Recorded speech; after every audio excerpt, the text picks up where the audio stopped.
Salut à tous, c'est Cyril71, bienvenue dans cette nouvelle vidéo. Et dans cette vidéo, je vais de nouveau vous parler du climat. Et on va revenir un peu plus précisément sur certaines anomalies de ces dernières années sur la planète. Donc là, c'est une carte qui nous vient de la NASA. Une carte des anomalies de température observées sur l'année 2015. Car en 2015, nous étions en plein phénomène El Niño qui était très intense. Il faut rappeler que le El Niño entre 2014 et 2016 a été vraiment important. Il y a eu des conséquences à travers le monde qui étaient un petit peu inattendues.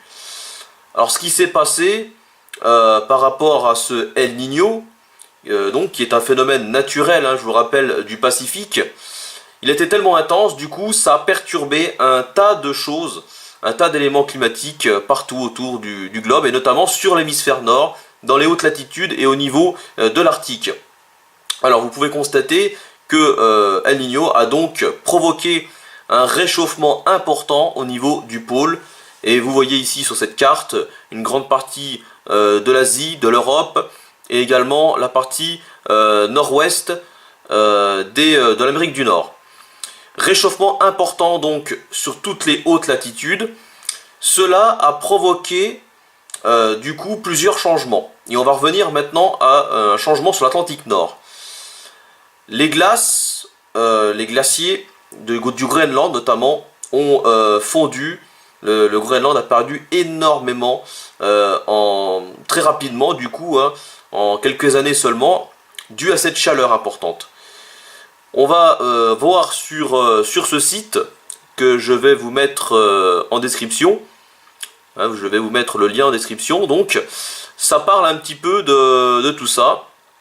Donc voilà, la fonte de la calotte glaciaire du Groenland perturbe probablement la circulation. Donc on parle de la circulation océanique. Donc voilà, là on vous explique un peu plus précisément pour quelles raisons. Donc voilà, par rapport à la qualité de l'eau, notamment ici. Et que donc on a un refroidissement qui est observé au sud du Groenland. Voilà, et là on vous explique ensuite par rapport à ce refroidissement et à ce changement du coup qui aura des répercussions bien sûr sur le courant océanique et également sur les courants atmosphériques. Et donc, pour revenir à cette carte, on voit très bien la petite anomalie froide ici justement. La seule et unique, bien présente au sud du Groenland et qui a l'air d'ailleurs de prendre de plus en plus de place sur l'Atlantique Nord. Et donc là, dans cet article, voilà, on a un peu plus d'informations, plus précisément. Donc c'est vrai que les scientifiques se posent encore pas mal de questions et on va encore s'en poser par rapport à ce changement climatique. Donc en Europe, vers des étés plus secs et chauds, c'est possible du coup, et on pourrait avoir des hivers également plus froids. Donc l'hiver serait plus froid et les étés plus chauds. Donc voilà, ça c'est des hypothèses mises en avant donc sur ce site. Ça semble très intéressant à lire tout ça. Donc si vous avez un peu le temps, allez y jeter un coup d'œil. Donc voilà, et puis j'aimerais vous montrer également une autre carte. Alors là, voilà, c'est ici. Donc ça représente un petit peu tout ce que je viens de vous dire. Donc on voit très bien ce refroidissement ici. Le courant du Labrador qui refroidit donc cette partie. Donc le Gulf Stream qui serait perturbé et ralenti du coup. Voilà, donc ça pourrait avoir des conséquences diverses. Pour l'instant, on se pose la question, ça vient juste d'arriver, il y a quelques années qu'on est au courant de ça, sur cette évolution-là. Donc pour l'instant, on met en avant des hypothèses sur des changements donc du coup des courants atmosphériques, puisque forcément si le Gulf Stream, le courant marin est perturbé, le Jet Stream et tous les autres courants atmosphériques que je vous ai parlé dans ma précédente vidéo sont forcément perturbés. Donc tout est lié encore une fois, et du coup, pour revenir plus précisément à cette vidéo, on a un changement climatique qui est clair sur l'Atlantique Nord. Un changement donc de la température de l'océan, un changement de la qualité de l'eau de l'océan Atlantique Nord aussi. Et donc il y a un tas de choses qui est en train de se modifier, ça ralentit le Gulf Stream, et ça ralentirait aussi donc le jet stream, donc un tas de courants qui seraient en train de changer. Les conséquences sur l'Europe, donc pour l'instant restent inconnues. Voilà, pour l'instant l'hypothèse la plus probable c'est donc comme vous l'avez vu dans l'article, c'est des étés de plus en plus chauds et secs et l'hiver de plus en plus froid. Donc voilà l'hypothèse en tout cas qui est en tout cas prioritaire pour l'instant. Maintenant on va revenir sur les prévisions des prochains jours et là vous allez constater quelque chose et ça se voit très très bien d'ailleurs. Regardez.